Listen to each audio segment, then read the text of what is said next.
आप सुन रहे हैं वर्ड फोरम।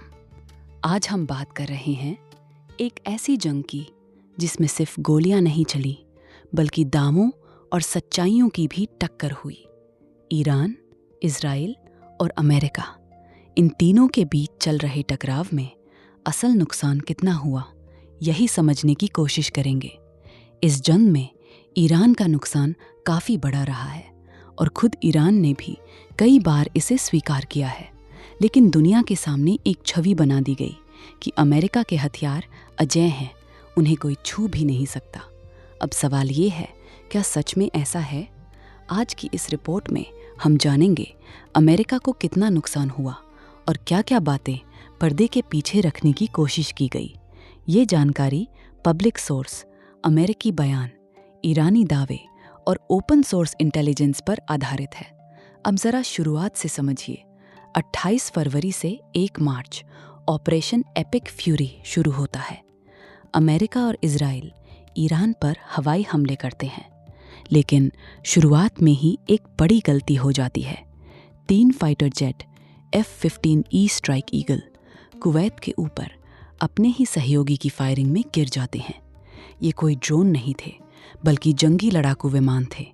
अच्छी बात ये रही, सभी 6 क्रू सदस्य सुरक्षित बच जाते हैं। अब इसकी कीमत समझिए। एक जेट करीब 775 करोड़ रुपए, यानी 3 जेट में ही करीब 2300 करोड़ रुपए का नुकसान। 12 और 13 मार्च हालात और बिगड़ते हैं। एक बड़ा टैंकर विमान KC-135 जो हवा में दूसरे विमानों को ईंधन देता है, इराक के ऊपर क्रैश हो जाता है। ये लड़ाकू जेट नहीं बल्कि सपोर्ट सिस्टम का अहम हिस्सा था। इस हादसे में 6 लोगों की जान चली जाती है। कीमत करीब 350 करोड़ रुपए। इसी दौरान सऊदी अरब के एक एयरबेस पर 5 टैंकर विमान मिसाइल हमले में डैमेज या तबाह हो जाते हैं।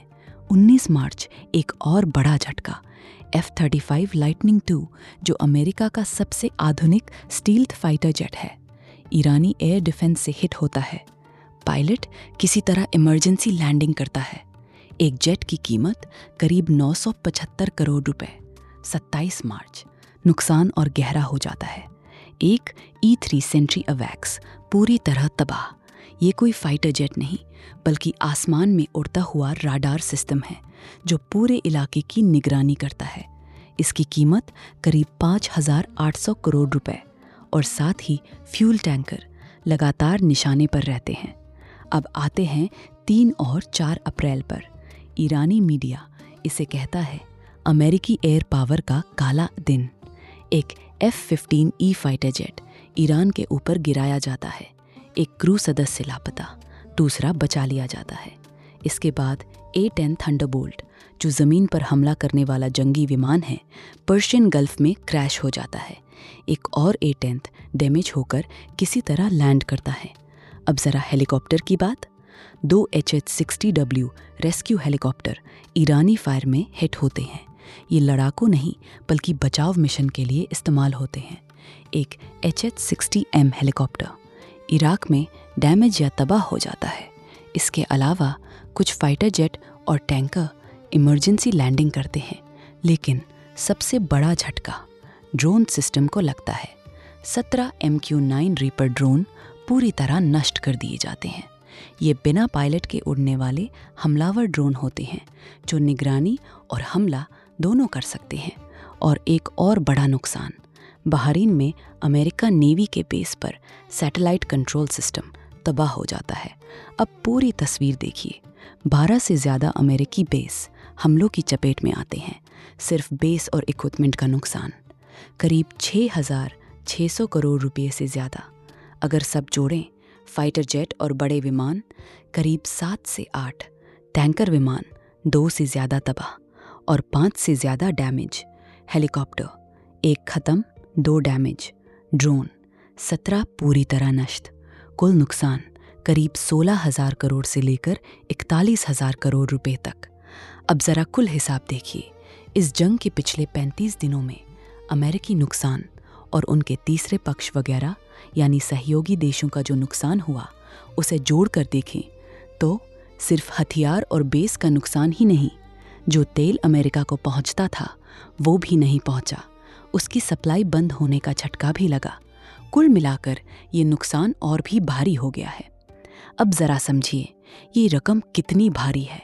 इतने पैसे में भारत जैसे देश में सैकड़ों किलोमीटर लंबी एक्सप्रेसवे बन सकती हैं, दर्जनों बड़े आधुनिक अस्पताल खड़े किए जा सकते हैं, हजारों स्कूल बन सकते हैं और लाखों युवाओं को नौकरियां दी जा सकती हैं। ये पैसा कई छोटे राज्यों के पूरे साल के विकास बजट के बराबर है। सुनकर ही अंदाज़ा हो जाता है कितना बड़ा नुकसान हुआ है। लेकिन अभी ये जंग कितनी लंबी चलेगी पता नहीं।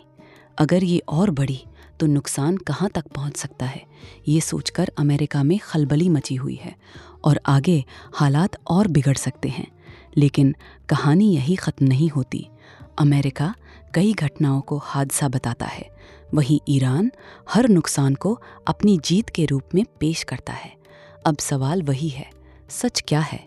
फिलहाल ये बहस जारी है और जंग अभी भी ख़त्म नहीं हुई। अमेरिका ने ईरान को कमज़ोर समझा था और ये गलती अमेरिका को बहुत भारी पड़ी है। आज ईरान का लोहा पूरी दुनिया मान चुकी है। जैसे ही नई जानकारी सामने आएगी हम आपको अपडेट करते रहेंगे।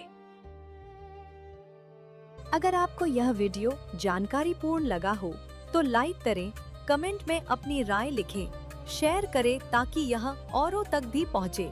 और ऐसी ही जानकारी के लिए YouTube पर वर्ड फोरम चैनल को सब्सक्राइब जरूर करें। धन्यवाद।